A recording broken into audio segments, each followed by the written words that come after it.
warahmatullahi wabarakatuh. Alhamdulillah Rabbil Alamin. Assalatu wassalamu ala khairil mursalin wa ala alihi wa ashabihi wa man tabi'ahum bi ihsan ila yaumiddin wa ba'd. Allahumma inna nas'aluka 'ilman nafi'an wa rizqan tayyiban wa 'amalan mutaqabbala. Allahumma taqabbal minna siyamana wa qiyamana wa ruku'ana wa sujudana wa tilawatana wa jami'a a'malina. Allahumma la sahla illa ma ja'altahu sahla wa anta taj'alul hazna idza syi'ta sahla. Alhamdulillah kita diberikan oleh Allah kesempatan untuk ngaji lagi bersama-sama untuk mencari ridhonya Allah yang pertama. Mudah-mudahan kita diberikan oleh Allah ikhlas, diberikan oleh Allah dalam semua yang kita lakukan, tidak lain dan tidak bukan kecuali karena Allah. Salawat serta salam mudah-mudahan tetap tercurahkan kepada Nabi Muhammad sallallahu alaihi wasallam. Kita mulai majelis kita dengan bacaan Fatihah dengan harapan Allah mengampuni dosa-dosa kita. Allah mengirimkan malaikat-malaikatnya untuk mendoakan kita atas semua kebaikan-kebaikan kita. A'udzubillahi minasyaitonir rajim. Bismillahirrahmanirrahim. Alhamdulillahi rabbil alamin arrahmanir rahim maliki yaumiddin. Iyyaka na'budu wa iyyaka nasta'in. Shiratal mustaqim. Shiratal ladzina an'amta 'alaihim ghairil maghdubi 'alaihim waladdallin. Amin. Kita lanjutkan pembahasan kita yang sudah kita mulai kemarin. Kita sudah sampai kepada al-haditsul khamis, hadis ke-5. Al-haditsul khamis, hadis ke-5. An ummil mu'minin, an itu dari ibu, al-mu'minin, ibu dari para umat mukmin, umat Islam. Ummil mu'minin, Ummi Abdillah. Ini kunyah juga, Abdillah, ibunya Abdullah, kunyah ya. Meskipun bisa jadi seperti yang kemarin, seperti Imam An-Nawawi. Oh iya, kita kirim Fatihah dulu untuk Imam Nawawi, yang mana kita pelajari kumpulan hadisnya. Mudah-mudahan menambah keberkahan kita dalam belajar. Siapa Imam Nawawi kemarin? Namanya beliau adalah Yahya ibn Sharaf An-Nawawi yang meninggal tahun 676. A'udzubillahi minasyaitonir rajim. Bismillahirrahmanirrahim. Alhamdulillahirabbil alamin arrahmanir rahim maliki yaumiddin.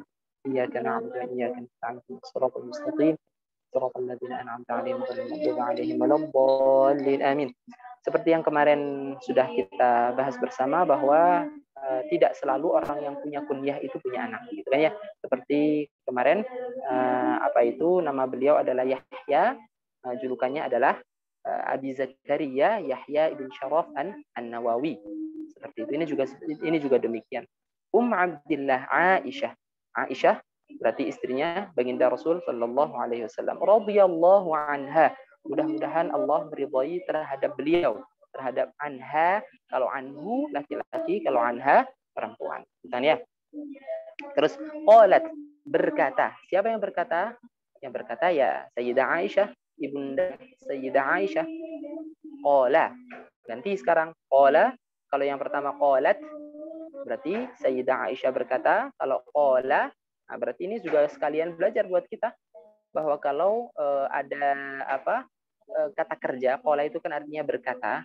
Kalau kata kerja kepengen dijadikan subjeknya seorang perempuan, berarti tinggal ditambahin tak. Qalat. Nah, kayak gitu. Kalau laki-laki nggak usah tambahin tak, berarti qala. Qala berkata Rasulullah, baginda Rasul sallallahu alaihi wasallam. Man ahdatsa. Man, barang siapa. Ahdatsa, menciptakan sesuatu yang baru. Fi amrina, dalam urusan kita, maksudnya dalam urusan agama tentunya, bukan dalam urusan selain agama ya, bukan dalam urusan misalkan buat mobil atau apa, bukan yang semacam itu. Man, barang siapa, ahdatsa, membuat sesuatu yang baru, fi amrina, dalam urusan kita atau dalam perkara kita, maksudnya adalah dalam agama, dalam syariah gitu. Fi amrina hadza, oh iya kelewatan hadza, itu maksudnya ini syariat kita, amrina perkara kita, urusan kita, hadza ini maksudnya agama, maksudnya syariat, ma laisa minhu, yang bukan bagian darinya. Bukan bagian dari apa? Berarti bukan bagian dari perkara kita atau agama kita. Saya ulang. Man, barang siapa. Ahdatsa, menciptakan sesuatu yang baru. Fi amrina hadza, dalam urusan kita ini, dalam perkara kita ini, maksudnya adalah agama kita ini, syariat kita ini, ma laisa minhu, yang bukan termasuk darinya, nanti diterangin insyaallah, fahuwa raddun, maka tertolak. Fahuwa raddun, maka dia tertolak. Itu kalau di apa itu diartikan secara harfiah. Fahuwa, maka dia itu sesuatu yang baru tadi.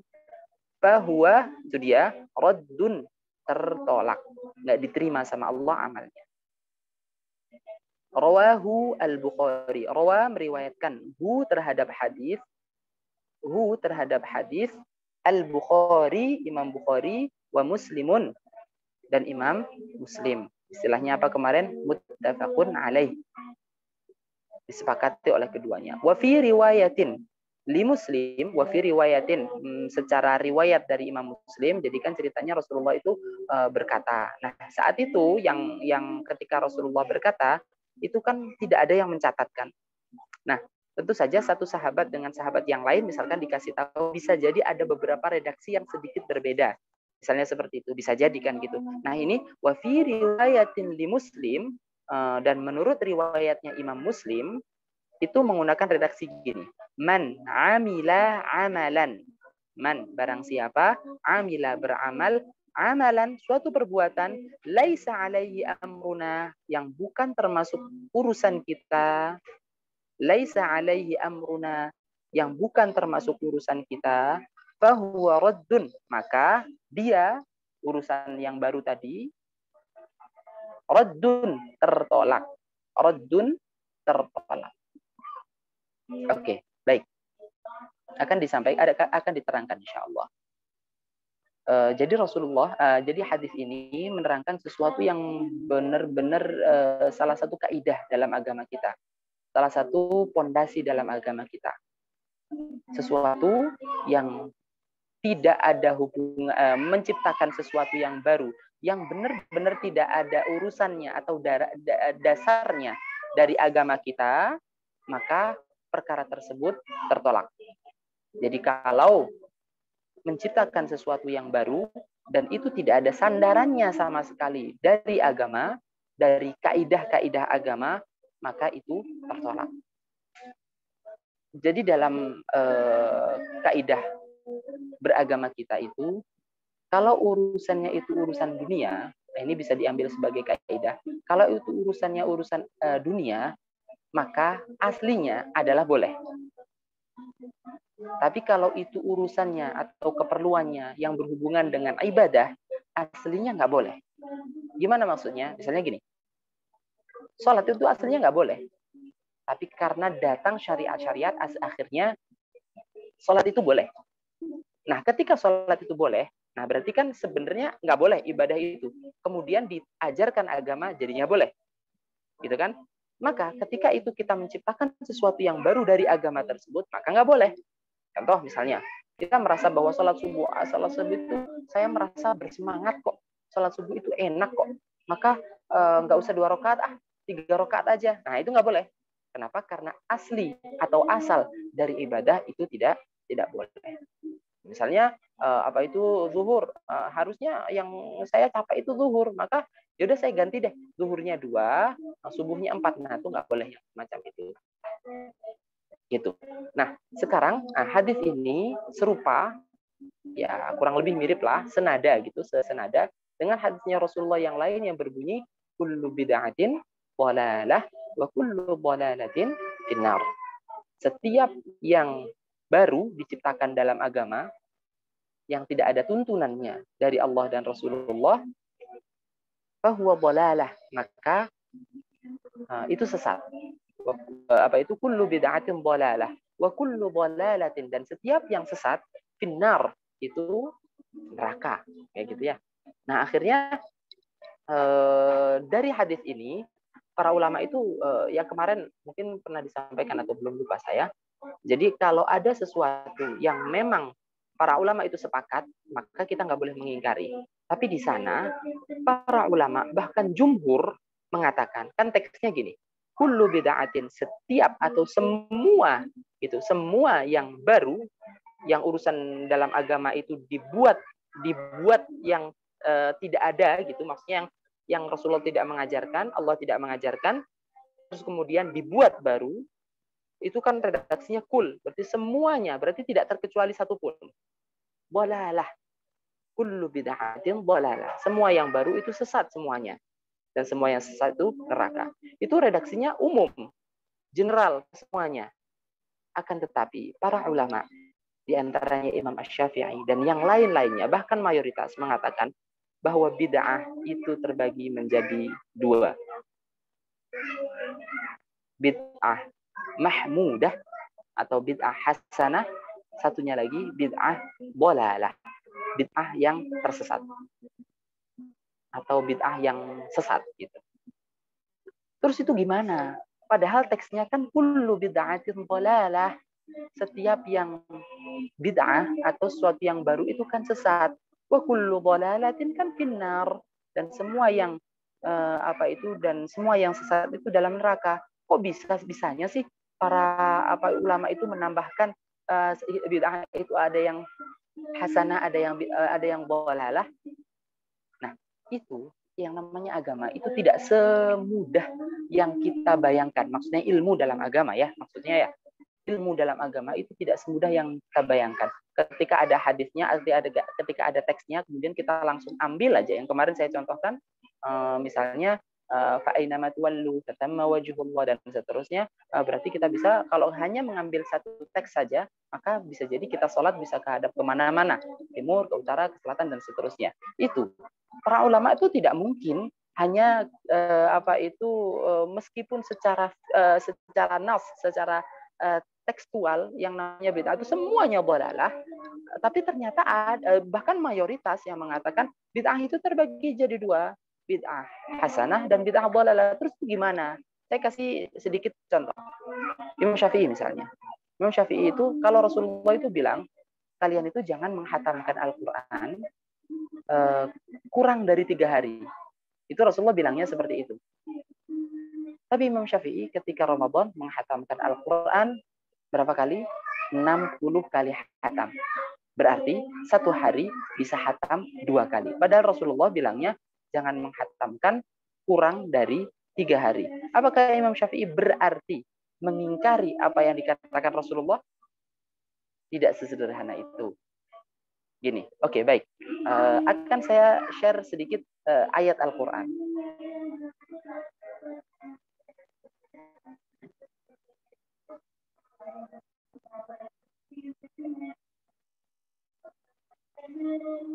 Coba kita lihat. Oh, salah, maaf.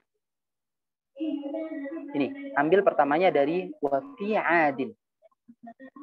Wa fi 'adin idh arsalna 'alaihim ar-riha al-'aqimah. Wa fi 'adin, kaum 'Ad itu Allah mengutuskan ar-rih. Rih itu angin. Yang pokoknya angin itu memporak dikirim kepada kaum karena mereka itu bandel gitu, nggak mau nurut apa kata Allah dan nabinya. Kemudian apa yang terjadi? Ma tadharu min syai'in, tidak meninggalkan sesuatu apapun, atat alaihi, yang rih tadi datang kepadanya, illa ja'alatu karramim, kecuali menjadikannya hancur lebur. Coba perhatikan. Di sini ada pengecualian nggak? Mata daru min syai'in, tidak ada segala sesuatu yang rih tadi atau angin tadi mendatanginya kecuali hancur lebur. Berarti wilayah yang dihuni oleh kaum 'Ad berarti hancur semuanya.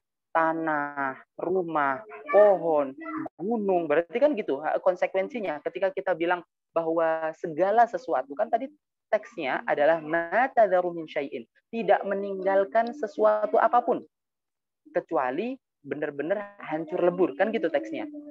Berarti tidak ada yang tersisa dong. Berarti yang konsekuensinya ketika kita hanya memahami teks itu saja, maka yang terjadi adalah pohon hancur, rumah hancur, orang-orangnya mati, hancur lebur gitu kan ya. Terus pokoknya tidak ada yang tersisa, termasuk gunung, termasuk tanahnya, termasuk batunya. Yang terjadi adalah gitu. Tapi ternyata kan enggak. Yang hancur hanya bangsa rumah, hanya orangnya, kemudian pohonnya kan. Terus gunung-gunungnya gimana? Nah, itu berarti diambilnya dari berarti meskipun teksnya itu umum, bisa jadi loh dipahami tidak umum. Sekarang saya balik lagi ke Zoom.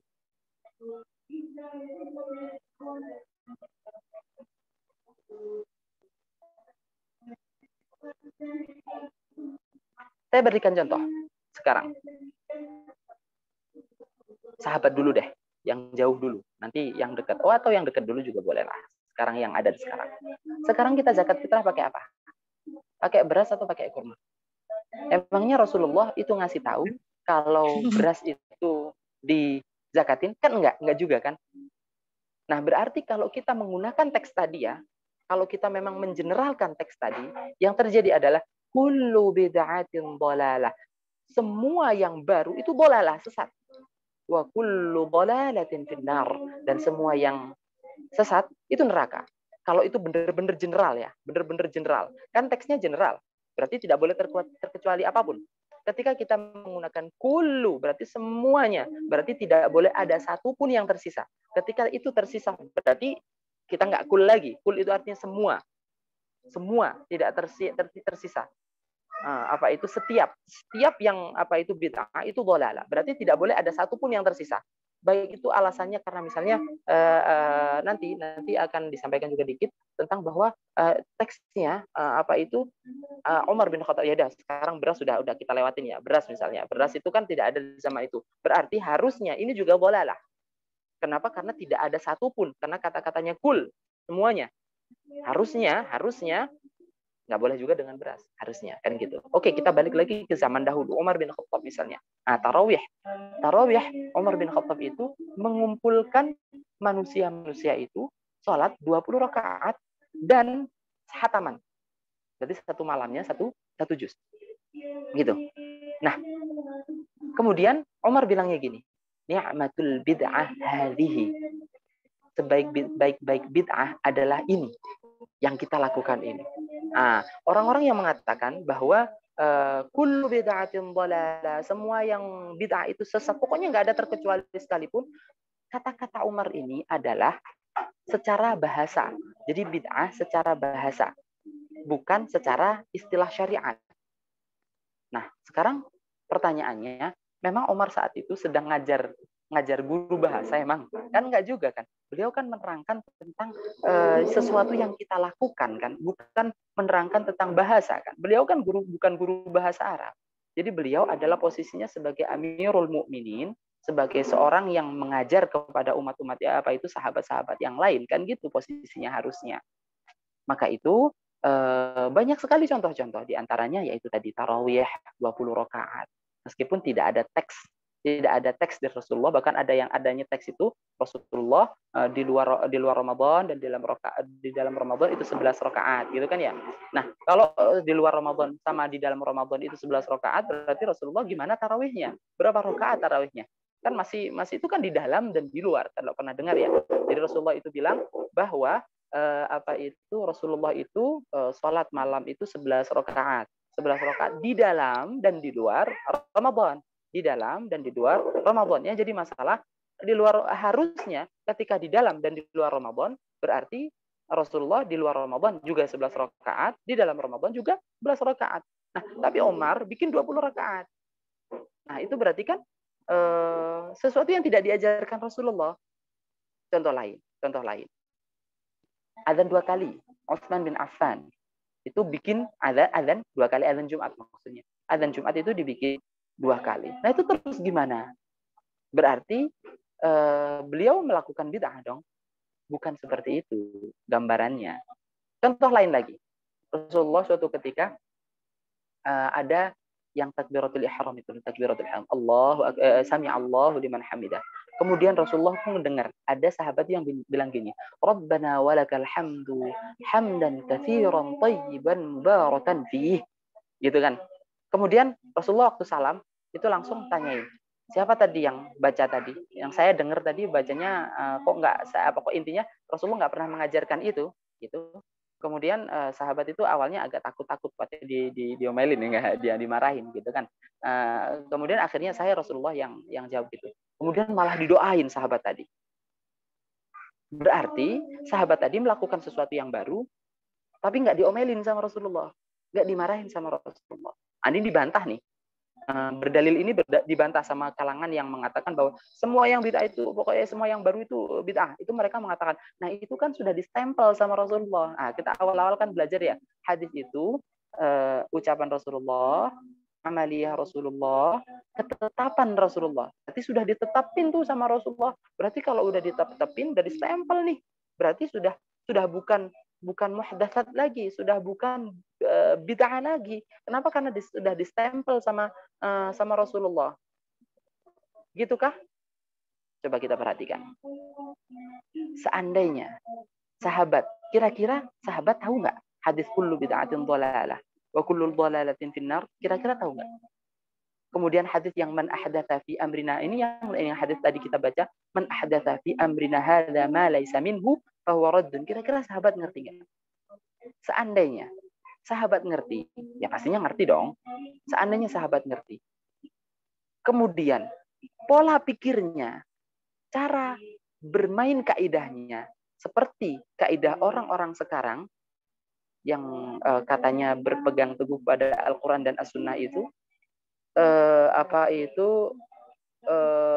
seperti itu pola pikirnya, tentu sudah sejak awal sahabat itu tidak akan melakukannya, tidak akan mengatakan hal tersebut. Kenapa? Karena memang sudah pasti tentunya sudah nggak akan dilakukan lah. Pokoknya udah diem aja, yang diajarin Rasulullah ya itu aja udah. Seandainya memang cara berpikir para sahabat atau menggunakan logika para sahabat itu seperti itu. Tapi ternyata enggak. Ternyata sahabat juga melakukan hal itu. Berarti terus gimana yang dimaksud kullu bid'atin dhalalah wa kullu dhalalatin finnar? Atau yang ini, man ahdatsa fi amrina hadza ma laysa minhu fa huwa raddun. Itu maksudnya gimana? Itu maksudnya adalah sesuatu yang baru yang tidak bersandar sama sekali terhadap kaidah-kaidah agama yang telah diajarkan sama Rasulullah. Berarti benar-benar baru, tidak ada contohnya sama sekali, tidak berlandaskan dengan kaidah-kaidah yang sudah diajarkan garis besarnya sama Rasulullah sama Allah. Gitu. Jadi misalnya kan berarti bahwa misalnya contohnya yang tadi kita balik kepada beras. Beras itu bid'ah enggak? Ya enggak. Kenapa? Karena dasarnya adalah Rasulullah mengatakan itu berarti yang dipakai adalah makanan atau bahan pokok yang ada di saat itu. Berarti sekarang di Indonesia makannya bukan kurma, ya berarti pakainya beras dan seterusnya dalam semua hal. Dalam semua hal, kalau misalkan kita pakai hadis itu, pasti nggak bisa bergerak, kita tidak bisa melakukan apapun. Berarti hanya yang ada persis yang ada di zaman Rasulullah, padahal kan nggak bisa seperti itu. Jadinya kan tidak mungkin seperti itu. Kalau itu memang benar-benar harusnya, konsekuensinya ketika menggunakan kullu berarti semuanya, berarti tidak boleh terlepas satupun berarti tidak boleh terlepas. Wallahu a'lam. Kita lanjutkan. Ustadz, oh ya, baik. Kenapa? Penggunaan, kalau saya pernah dengar kan berarti makanan pokok ke sebuah daerah, Ustadz ya. Kemudian kalau kenapa saya kurang dengar gimana? Terkait tadi zakat dengan beras, kalau saya pernah dengar sekolah dulu, itu karena pengganti makanan pokok dalam sebuah daerah. Nah, kalau ini Ustadz kayak sekarang kemudian diganti dengan uang kayak gitu, dasarnya gimana Ustadz? Oke, baik. Gini,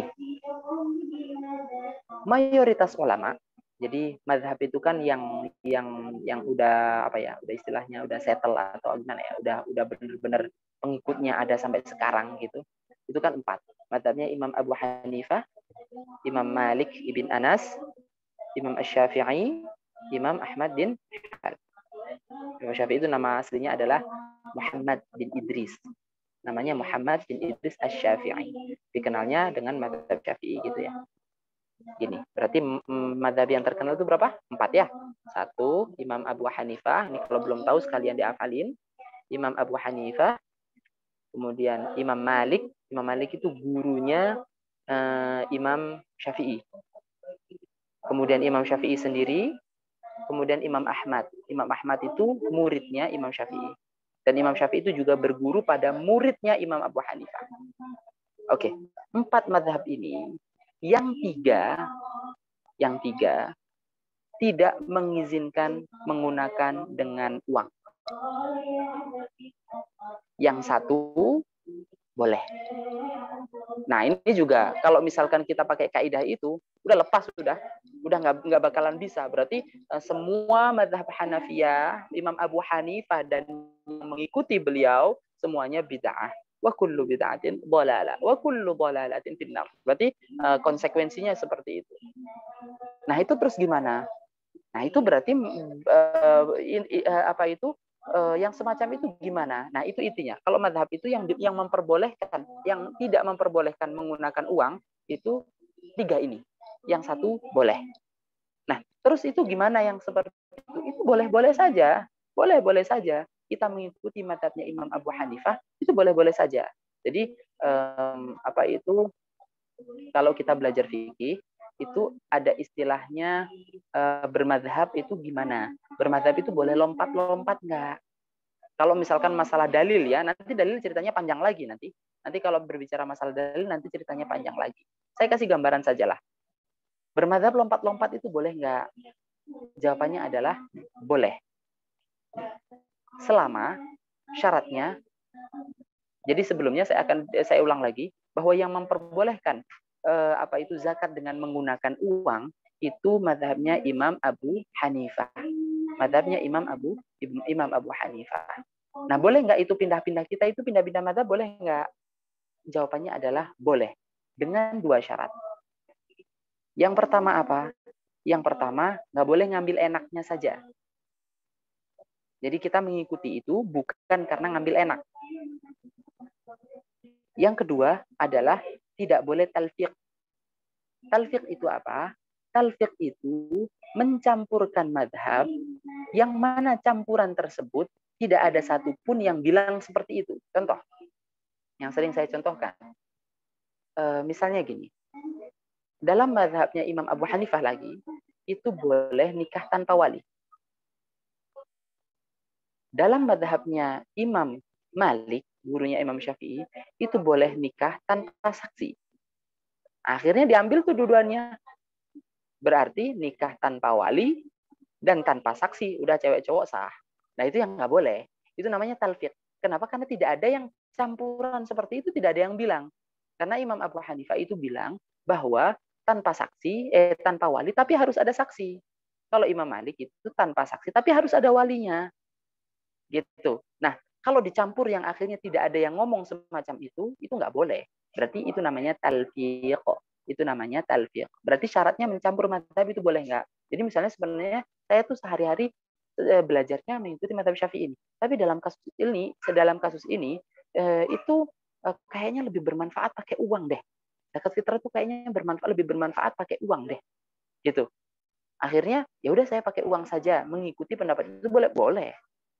Boleh. Semacam itu. Nah, tapi yang perlu diketahui juga bahwa ini yang perlu dicatat semuanya, mazhabnya Imam Syafi'i itu zakat fitrah itu istilahnya 1 sa'. 1 sa' itu kalau mungkin dikonversikan dengan zaman sekarang itu sekitar 2,6 atau 2,7 atau 2,5 lah. 2,5 kilo. 2,5 kilo. Itu 1 sa'-nya versinya mazhab Syafi'i. Gitu.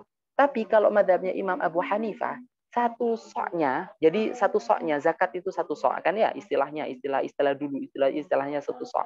1 sa'-nya versinya Imam Abu Hanifah itu bukan 2,6 tapi 3,8. Berarti harusnya ketika kita berzakat pakai uang dan mengikuti madhabnya beliau, seyogianya menggunakan konversinya beliau. Berarti sekitar 3,8. Berarti kalau duit itu diduitin sekitar 3,8. Gitu. Biar nggak campurnya nggak terlalu banget lah. Biar ya nyampur tapi nggak terlalu banyak gitu. Biar sekalian mengikuti konversinya beliau. Satu soknya versinya Imam Abu Hanifah dengan satu soknya versinya madhabnya Imam Syafi'i itu agak berbeda. Gitu ya. Berarti boleh nggak? Boleh. Insya Allah boleh. Karena walaupun itu kita apalagi untuk memudahkan kemudian orang sekarang lebih butuh uang daripada beras misalnya kayak gitu. Apalagi yang kalau bantuan pemerintah itu kan banyak banget kan beras, nah, misalnya gitu dan seterusnya. Ya, kenapa? Nah, setelah itu Ustaz, terkait dengan beras, apakah beras yang dipakai harus dengan beras kualitas yang terbiasa dimakan atau harus beras yang terbaik nilainya? Kan beda-beda nilai beras Ustaz. Ya seyogianya itu beras yang biasa dipakai. Tapi kalau pengen beras yang dengan yang terbaik itu malah cakep. Jadi misalnya sebenarnya itu zakat dengan beras itu 2,6 atau 2,7 misalnya. Itu terus kemudian kita lebihin satu orang zakatnya 5 kilo, ya terserah, nggak apa-apa, lebih bagus gitu loh. Kemudian kualitasnya dicakepin sekalian. Nah, kenapa? Berarti kalau yang terbiasa makan dengan beras seharga, misalnya dia biasa makan nasi merah gitu, harganya kan mahal. Kemudian ketika zakat dia beras biasa yang harganya 10.000 nggak apa-apa juga, gitu. nggak apa-apa juga sebenarnya nggak apa-apa juga. Tapi ya kurang etis lah kayak gitu ketemunya. Jadi nggak apa-apa. Syukur Ustaz. Afwan. Oke, jadi seperti itu ya. Jadi apa itu? Ini yang hadis ini penting sekali dan yang lebih penting lagi adalah cara kita memahami hadis ini agar apa? Agar tidak dikit-dikit bid'ah, agar tidak dikit-dikit menyesatkan apa yang dilakukan oleh orang lain. Meskipun apa itu ya memang itu ada ikhtilaf. Namun mayoritas ulama itu tidak semudah itu mengatakan yang dilakukan orang lain adalah bid'ah.